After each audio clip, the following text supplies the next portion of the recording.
arrêter Jésus. Les pharisiens entendent tout ce que la foule dit de Jésus à voix basse. Alors les chefs des prêtres et les pharisiens envoient les gardes du temple. Jésus dit « Je suis encore avec vous pour peu de temps. Ensuite j'irai retrouver celui qui m'a envoyé. Vous me chercherez, et vous ne me trouverez pas, parce que vous ne pouvez pas aller là où je vais. » Alors les Juifs se demandent entre eux « Où va-t-il aller? À un endroit où nous ne pourrons pas le trouver? Est-ce qu'il va aller chez les Juifs qui vivent parmi les Grecs? Est-ce qu'il va enseigner aux Grecs? Il nous a dit « Vous me chercherez et vous ne me trouverez pas, vous ne pouvez pas aller là où je vais. » Qu'est-ce que ces paroles veulent dire? Jésus annonce l'Esprit Saint. Le dernier jour de la fête est le plus important. Ce jour-là, Jésus, debout, dit d'une voix forte « Si quelqu'un a soif, il peut venir à moi et boire. Celui qui croit en moi, des fleuves d'eau couleront de son cœur, et cette eau donne la vie. » On lit cela dans les livres saints. Par ces mots, Jésus parle de l'Esprit de Dieu. Ceux qui croient en Jésus vont recevoir cet Esprit, mais à ce moment-là, l'Esprit Saint n'est pas encore venu. En effet, Dieu n'a pas encore montré la gloire de Jésus. Les gens ne sont pas d'accord. La foule entend les paroles de Jésus et quelques-uns disent « C'est vraiment lui le prophète ». D'autres disent « C'est lui le Messie ». Mais d'autres encore disent « Le Messie ne peut pas venir de Galilée ». En effet, on lit dans les livres saints « Le Messie sera de la famille de David ». Le Messie viendra de Bethléem, le village de David. Ainsi, à cause de Jésus, les gens ne sont pas d'accord entre eux. Certains veulent l'arrêter, mais personne ne peut le prendre. Les gardes du temple reviennent auprès des chefs des prêtres et des pharisiens. Ceux-ci leur demandent « Vous n'avez pas amené Jésus? Pourquoi ?» Les gardes répondent « Personne n'a jamais parlé comme cet homme. » Alors les pharisiens leur disent « Il vous a trompé, vous aussi!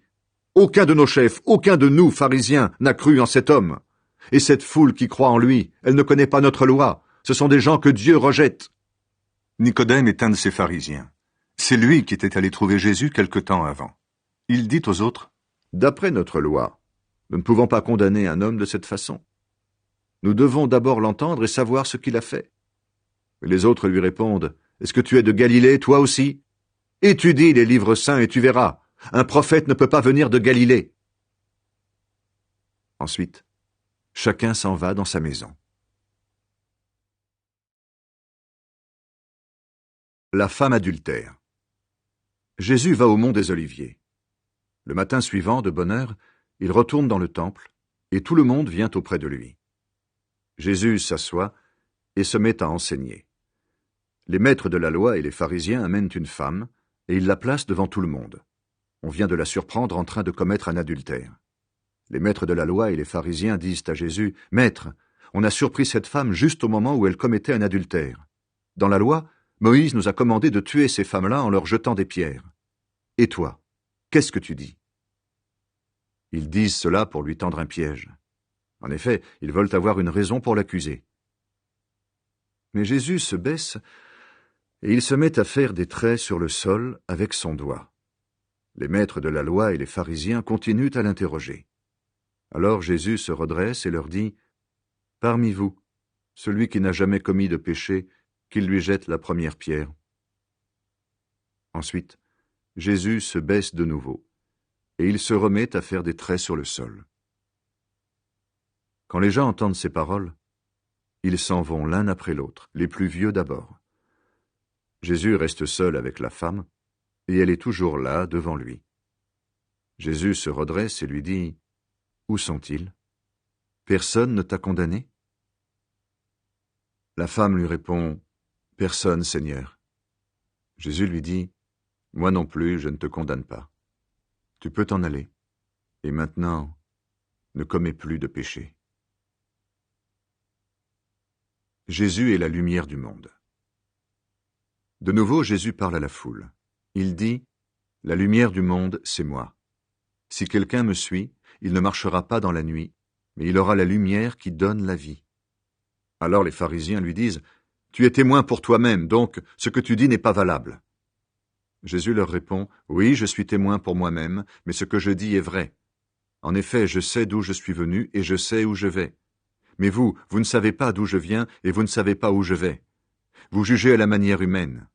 Moi je ne juge personne, et même quand je juge, mon jugement est juste. En effet, je ne suis pas seul pour juger, je suis avec le Père qui m'a envoyé.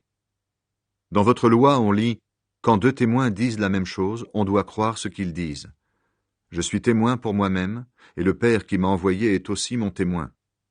Les pharisiens lui demandent « Où est ton Père ?» Jésus leur répond « Vous ne me connaissez pas, et vous ne connaissez pas mon Père non plus. En effet, si vous me connaissiez, vous connaîtriez aussi mon Père. » Jésus leur dit cela au moment où il enseigne dans le temple. Il est près de l'endroit où on met les offrandes. Personne ne l'arrête parce que pour lui, ce n'est pas encore le moment. Jésus annonce son départ auprès du Père. Jésus leur dit encore « Je vais partir, et vous me chercherez, mais vous allez mourir dans votre péché. Vous ne pouvez pas aller là où je vais. » Alors les Juifs se disent « Est-ce qu'il va se tuer ?» En effet, il dit « Vous ne pouvez pas aller là où je vais. » Jésus leur dit « Vous, vous êtes d'en bas, et moi, je suis d'en haut. Vous appartenez à ce monde, et moi, je n'appartiens pas à ce monde. C'est pourquoi je vous ai dit « Vous allez mourir dans vos péchés. » Oui, vous allez mourir dans vos péchés si vous ne croyez pas que moi, je suis. Ils lui demandent « Qui es-tu » Jésus leur répond « Depuis le début, je vous le dis. J'ai beaucoup de choses à dire sur vous et beaucoup à juger. Mais celui qui m'a envoyé dit la vérité, et ce que j'ai appris de lui, je le dis au monde. » Ils ne comprennent pas qu'il leur parle du Père. Alors Jésus leur dit « Quand vous placerez le Fils de l'homme en haut, vous saurez que moi, je suis. Vous saurez que je ne fais rien par moi-même, mais je dis ce que le Père m'a enseigné. Celui qui m'a envoyé est avec moi. Il ne m'a pas laissé seul, parce que je fais toujours ce qui lui plaît. » Au moment où Jésus dit cela, beaucoup de gens croient en lui.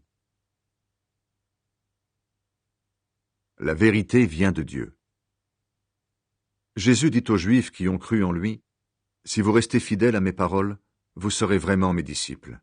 Vous connaîtrez la vérité, et la vérité vous rendra libre. » Ils lui disent, « Nous sommes de la famille d'Abraham, et nous n'avons jamais été esclaves de personne. Comment peux-tu nous dire, vous deviendrez libres ?» Jésus leur répond, « Oui, je vous le dis, c'est la vérité. Tous ceux qui commettent des péchés sont esclaves du péché.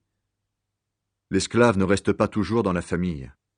Le Fils, lui, reste dans la famille pour toujours. Donc si le Fils vous rend libre, vous serez vraiment libre. Je sais que vous êtes de la famille d'Abraham, mais vous cherchez à me faire mourir parce que vous n'acceptez pas mes paroles. Moi, je dis ce que j'ai vu chez mon Père. Mais vous, vous faites ce que vous avez appris de votre Père. » Ils lui répondent, « Notre Père, c'est Abraham. » Jésus leur dit, « Si vous étiez les enfants d'Abraham, vous feriez comme Abraham. Moi, je vous ai dit la vérité que j'ai apprise de Dieu. Pourtant, maintenant, vous cherchez à me faire mourir. Abraham n'a pas fait cela. Vous, vous faites comme votre Père. » Ils lui répondent, « Nous ne sommes pas des enfants illégitimes. Nous avons un seul Père, c'est Dieu. » Jésus leur dit, « Si Dieu était votre Père, vous m'aimeriez. En effet, je suis venu de Dieu et je suis ici à cause de lui. Ce n'est pas moi qui ai décidé de venir, mais c'est Dieu qui m'a envoyé. Vous ne comprenez pas ce que je dis. Pourquoi? Parce que vous ne pouvez pas écouter mes paroles. Votre Père, c'est l'esprit du mal, et vous voulez faire ce que votre Père désire. Lui, c'est un assassin depuis le début. Il n'est jamais resté dans la vérité parce qu'il n'y a pas de vérité en lui. Sa façon normale de parler, c'est de dire des mensonges. En effet, il est menteur, et c'est le père du mensonge. Mais moi, je dis la vérité, et c'est pourquoi vous ne me croyez pas. Parmi vous, qui peut prouver que j'ai commis des péchés? Je dis la vérité, mais vous ne me croyez pas. Pourquoi donc? Si une personne appartient à Dieu, elle écoute les paroles de Dieu. Mais vous, vous ne m'écoutez pas parce que vous n'appartenez pas à Dieu. Jésus et Abraham. Alors les Juifs disent à Jésus, « Nous avons bien raison de dire, tu es un Samaritain, et il y a en toi un esprit mauvais. »